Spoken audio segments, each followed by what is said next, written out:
Ito, ang latest weather update.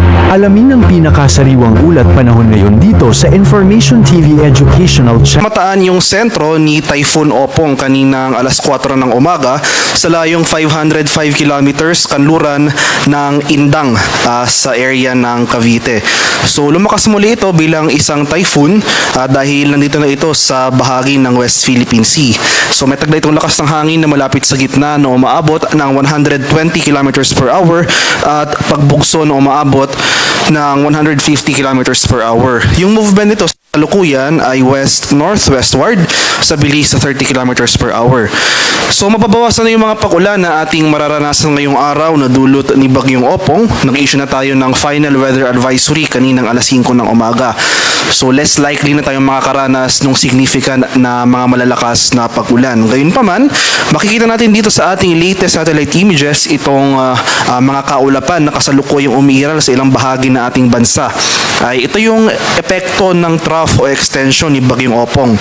So for today, kahit papalayo na itong si Opong sa ating bansa, makakaranas pa rin tayo ng makulimlim na panahon at mga kalat-kalat na pagulan at thunderstorms dito sa area ng Metro Manila, Ilocos Region, sa bahagi ng Central Luzon, Calabarzon at Mimaropa. Dahil naman sa habagat, makakaranas rin tayo ng mga pagulan. Itong habagat na patuloy na pinapalakas ni Opong, asahan natin yung mga pagulan at mga thunderstorms sa bahagi naman ng Western Visayas, Negros Island Region at Zamboanga Peninsula. Sa nalalabing bahagi ng ating bansa, sa rest of Luzon, Visayas, and Mindanao, so more in particular, itong central and eastern sections ng mga lugar na ito, asahan natin ang mas maaliwalas sa panahon ngayong araw. Generally improving weather conditions at may chance pa rin ng mga localized thunderstorms. At sa kasalukuyan patuloy natin minomonitor itong cloud cluster sa silangan ng ating bansa malapit sa PAR. So sa ngayon patuloy yung monitoring dito dahil hindi natin inaalis yung posibilidad ng development ng nasabing cloud clusters into a low pressure area sa mga susunod na araw. At ito yung ating latest track and intensity forecast para kay Bagyong Opong.